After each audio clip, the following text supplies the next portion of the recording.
All right, welcome back with another regional review here. This time going over North America, as this is the second of the 6 regions that I'm going to be doing before the season resumes, of course.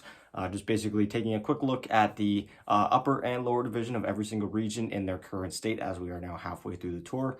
And once I complete all of those, I'm going to be doing my first power rankings. I know I promised that a few weeks ago, but again, because I wasn't able to upload while I was traveling, I unfortunately wasn't able to do that. But my power rankings will be uploaded before the new tour starts, so be on the lookout for that in the next couple days, probably a week or so.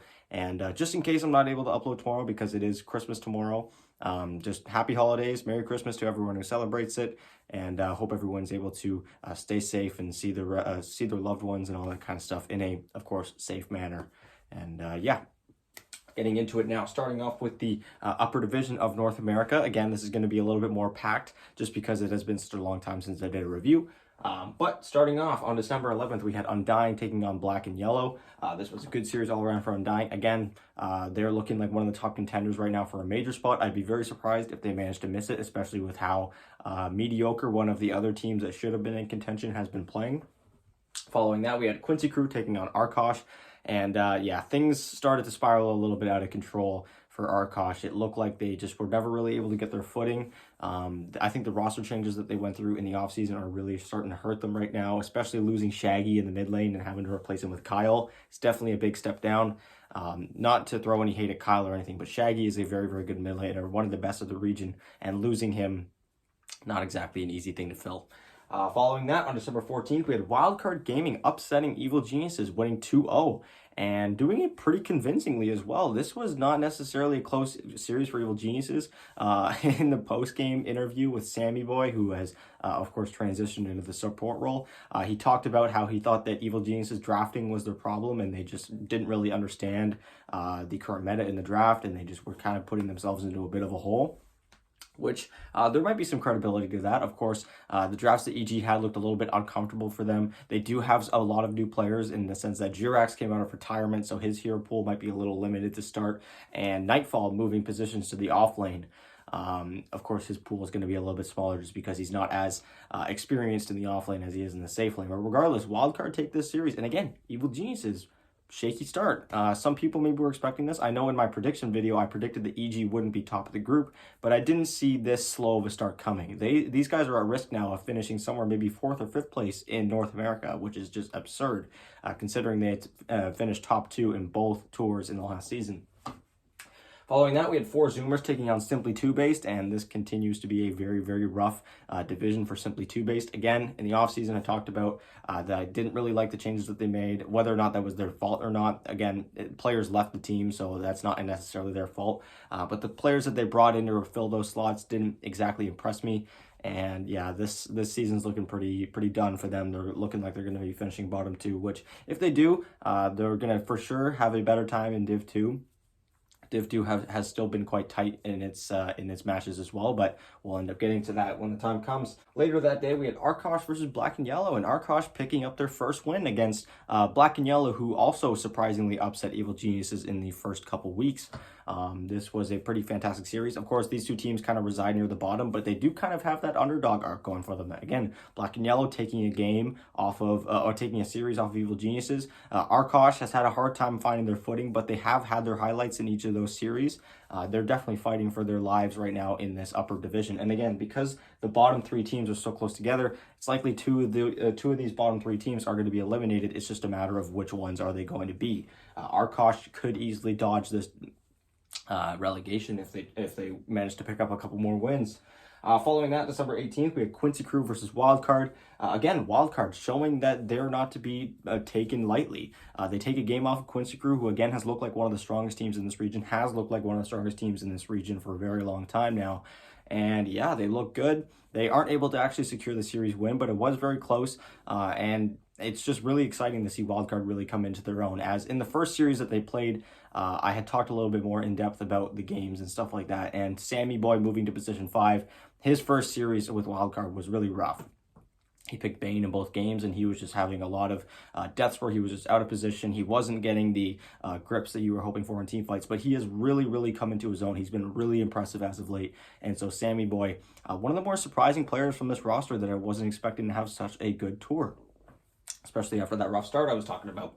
Next up, we had Evil Geniuses beating Simply Two Based, and thank God they beat Two Based. If they had lost to Two Based, they would have been clowned even more than they were already getting clowned, especially with just, again, how weak Simply Two Based has been this tour. But they do manage to get the win. They don't drop a game there.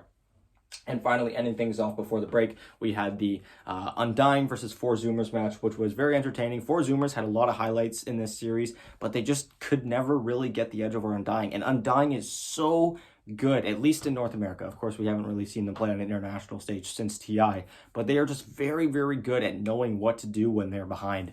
Very similar to PSG LGD in the sense that they're very good at managing themselves on the map. Obviously not to the same caliber as PSG LGD, but they're very reminiscent of that in this region. And they're in North America right now, they're looking as dominant as PSG LGD usually does in comparison to the teams that PSG LGD plays, which again is a lower standard of quality, but still.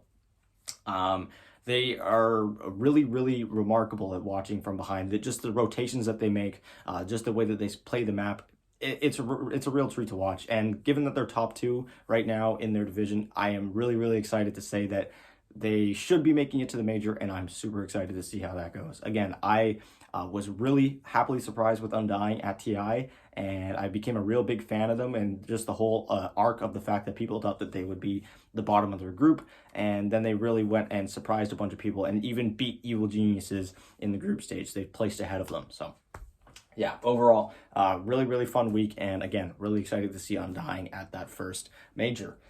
Again, if they make it. But taking a look at those standings now, they would tell you that Undyne is on the right path, as they are tied right now for first place with Quincy Crew, who are 4-0 each. They have yet to play against each other. I'm really excited for that match.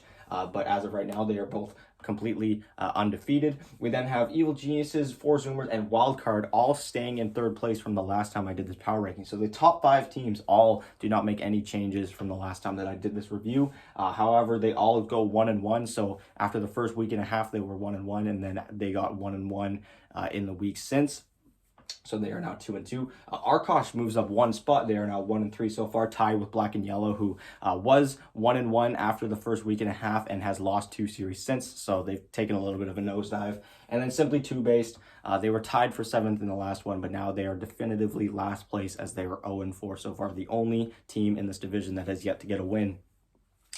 For top heroes, surprisingly, Shadow Demon making his way to the top. And I did my Western European review, and if you're curious about that, feel free to check that out, because a lot of the heroes that are very, very strong and very popular in North America are very weak and very much not picked in Western Europe. It's like the opposite of Western Europe, which is going to be really interesting. It's really too bad that there's likely going to be a patch before the resumption of the tour, meaning that the meta is going to go through a little bit of a shift, because I would really love to see the clashing of these two regions once again, just because of how different the meta is. It's literally like completely opposite when it comes to hero wise. Obviously the overall meta is still the same roughly, but regardless, Shadow Demon 5-0, Timbersaw 5-1, and finally Luna 9-2. The hero is 1-9 in Western Europe right now. It is the complete opposite in North America, has been having a ton of success. For worst heroes, we have Razor, who again is one of the best heroes in most regions, including Western Europe, one of the worst ones in the upper division of North America. We have Grimstroke, who is 1-5. Again, most of those games coming from Archos. That has been Gremlow's hero, and we know how Archos has been doing to this point. And then finally, we have Dark Willow, LC, and Pango, who are 2-5 each. Pango was getting picked a lot near the start of the tour, usually played in the 3 position where you would rush a Blink Dagger. Hasn't been seeing as much play as of late. For most banned, we have Weaver with 25, no surprise there. Mars with 22, and Monkey King with 21. Kind of surprised to still see Monkey King getting banned as often as it is. It seems to be a real region-based thing at this point, as I think in Western Europe, they're completely ignoring that hero to this point, except Team Nigma, who really loves to pick that hero as a pause 5 and make it look as underwhelming as possible. For top teams right now, GPM-wise, Undyne leads the way with a 2460. Following that, we have Quincy Crew with 2273. So a pretty big gap there between first and second place when it comes to GPM. Undyne just showing how much more dominant they've been in their series, but not by much. I will say Quincy Crew has still been playing quite well. We then have Four Zoomers with 2225. Undyne with 3040 XPM. Average XPM leads the way there. Following that, it's Quincy Crew and 4 Zoomers once again with 2906 and 2673. So a big gap there between Quincy Crew and 4 Zoomers. And then for KDA, Quincy leads the way with a 6.63, then Undyne with 6.33, and Evil Geniuses makes their first appearance on these leaderboards with a 4.34. So again, pretty big drop there. Almost an entire 2 kills down below Undyne. For top players, we have Costabile or Costabile, however you want to pronounce it. You guys can let me know how you're supposed to pronounce it. I know Moxie always pronounce it Costabile, but I've always called him Costabile. But again, I'm not Spanish, so he leads the way with a 756 GPM. Bryle follows up with a 689, and then Tomato with a 665. We then have XPM Quinn leading the way with 731. Following that, we have Yawar with 719, and Bryle with 718, only one behind. But again, Quincy Crew, their players very high up there when it comes to XPM. And for KDA, we have Tomato leading the way with a 15.09, which is insane. That is a very, very high amount, especially since they've already played 4 series so far.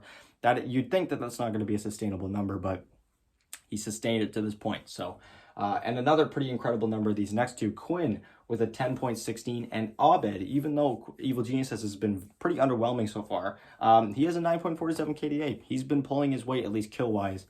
The team just hasn't exactly been having its results.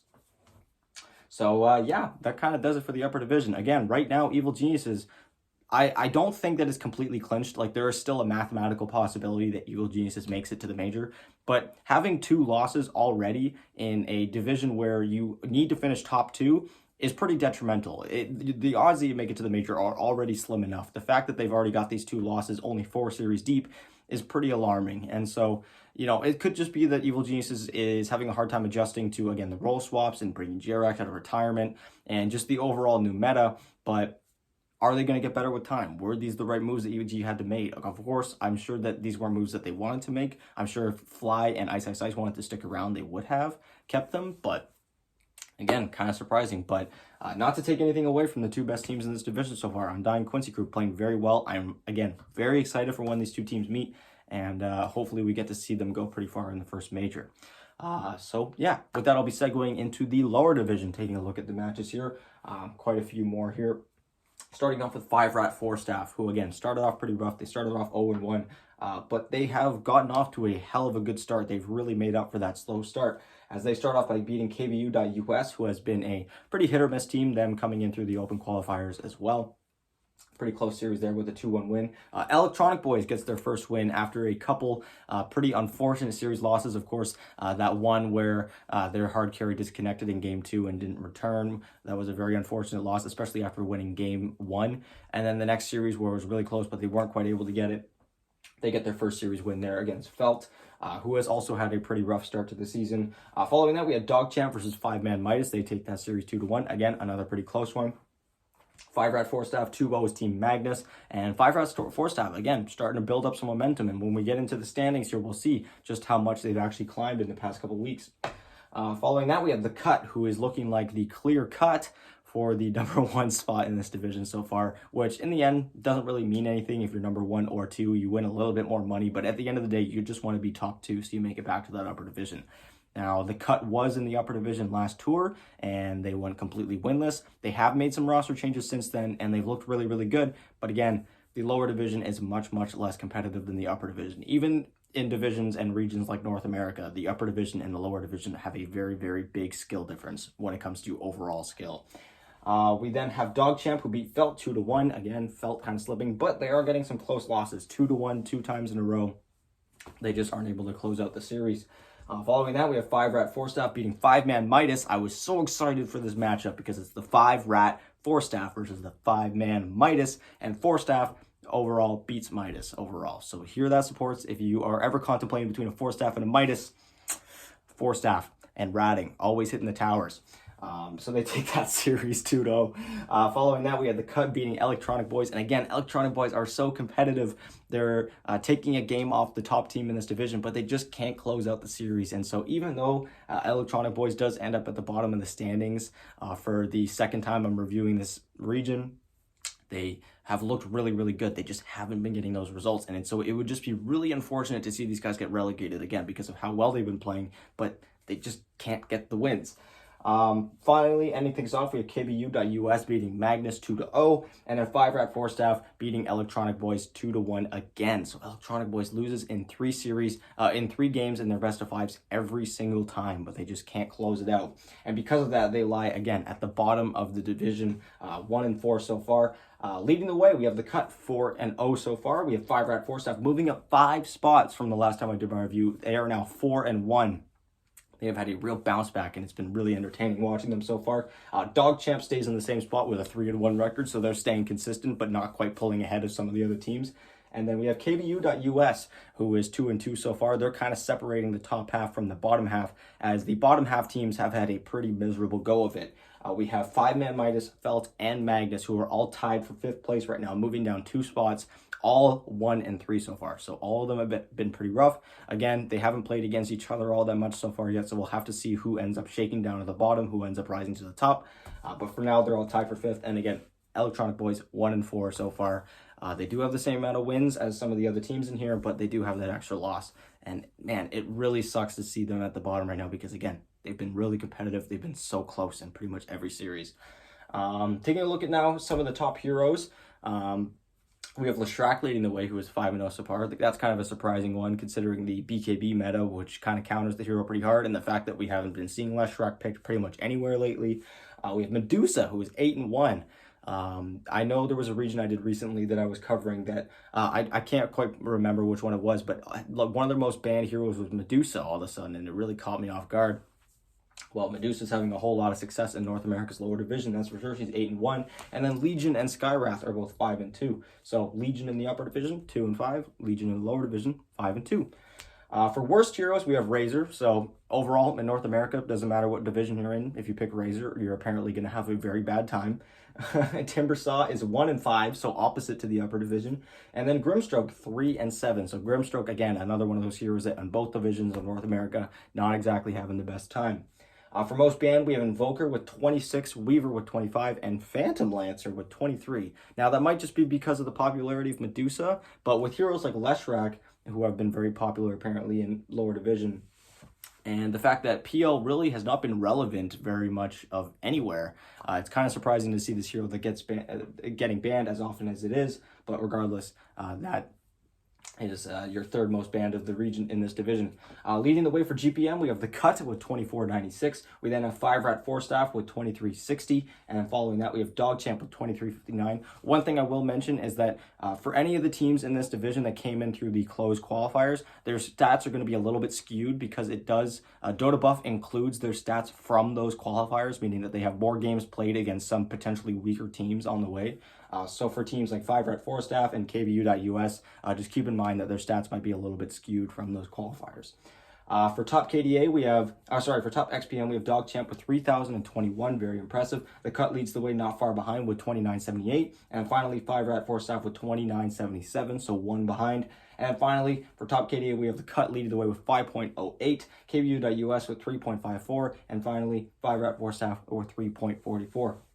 For individual players now, Scorch Mcduck, again, dominating every category for the 2nd time in a row. He leads the way in GPM, XPM, and KDA with a 741 GPM, a 789 XPM, and a 10.10 KDA, which is absurd. He is having himself a hell of a season, and he is definitely a big reason why the Cut is looking like one of the best teams in this division. Following that, we have D&D with 731 GPM and V1 with 716. Those same 2 players appear in the XPM list with 767 and 755. And then finally, for top KDA, following Scorch Mcduck's 10.10, we have Kits with 7.11 and I Annihilate with 6.81. So again, things kind of being very, very polar opposite in this division when it comes to standings, where we have a few teams who are having a lot of success at the Cut, 5-Rat 4 Staff, and Dog Champ all having only lost 0-1 series. Whereas we have 5-Man Midas, Felt, Magnus, and Electronic Boys who have all only won 1 series so far. So kind of a separation there, but it means that these divisions are very, very close. We don't know who's going to finish top 2. We don't know who's going to finish bottom 2 quite yet, but we do know who's going to finish top half and who's going to finish lower half. So yeah, anyways, thank you guys so much for watching. Again, I don't know if I'm going to have an upload for tomorrow because it is Christmas, and so in case I don't, Merry Christmas, Happy Holidays. I hope you guys all have a safe and wonderful time, and I will talk to you guys as soon as possible.